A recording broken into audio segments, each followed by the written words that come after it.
യേശുവിൻ്റെ കൂട്ടായ്മയിലെ പ്രിയ സഹോദരി സഹോദരങ്ങളെ, പുതിയൊരു പ്രഭാതത്തിൻ്റെ എല്ലാവിധ അനുഗ്രഹങ്ങളും സർവശക്തനായ ദൈവം നിങ്ങൾക്ക് നൽകട്ടെ എന്ന് പ്രാർത്ഥിക്കുന്നു.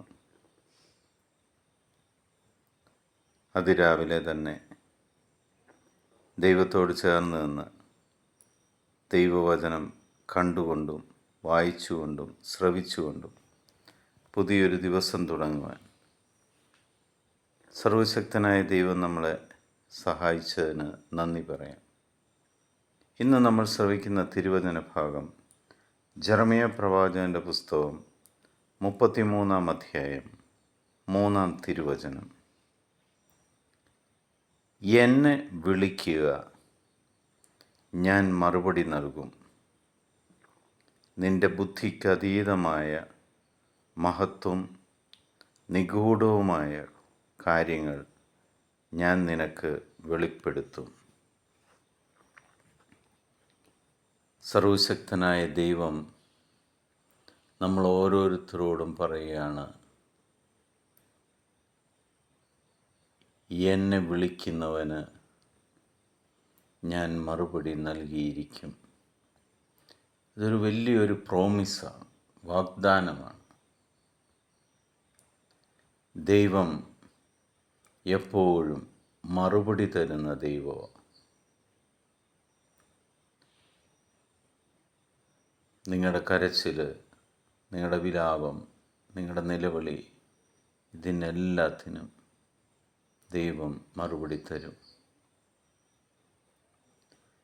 നിനക്കറിഞ്ഞുകൂടാത്ത കാര്യങ്ങൾ പോലും, നിന്റെ ബുദ്ധിക്കും കഴിവുകൾക്കും അപ്പുറമുള്ള കാര്യങ്ങൾ പോലും ആ ദൈവം നിനക്ക് വെളിപ്പെടുത്തി തരും.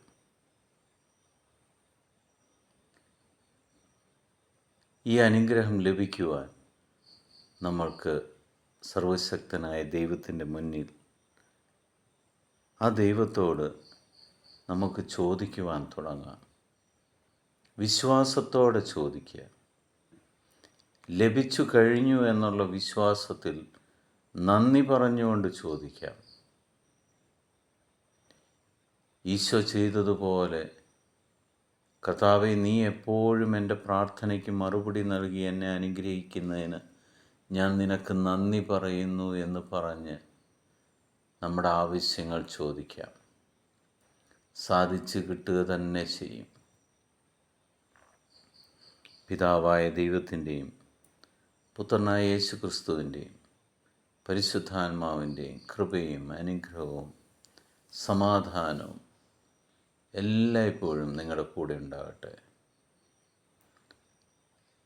ഈ ലോകത്തിലെ 800 കോടിയിലധികം വരുന്ന എല്ലാ മക്കളെയും, വേദനിക്കുന്ന, യുദ്ധക്കെടുതിയിൽപ്പെട്ടിരിക്കുന്ന, സങ്കടപ്പെടുന്ന എല്ലാ മക്കളെയും നമുക്ക് ഈ നിമിഷം കർത്താവിൻ്റെ ബലിപീഠത്തിലേക്ക് സമർപ്പിക്കാം.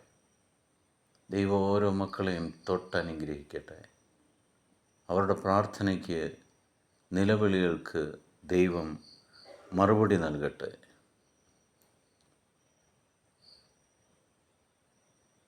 യേശുവിൻ്റെ സ്നേഹം, യേശുവിൻ്റെ സമാധാനം എപ്പോഴും നിങ്ങൾക്ക് അനുഗ്രഹമായി മാറട്ടെ എന്ന് പ്രാർത്ഥിക്കുന്നു. ഈശോ മിശിഹായ്ക്ക് സ്തുതിയായിരിക്കട്ടെ.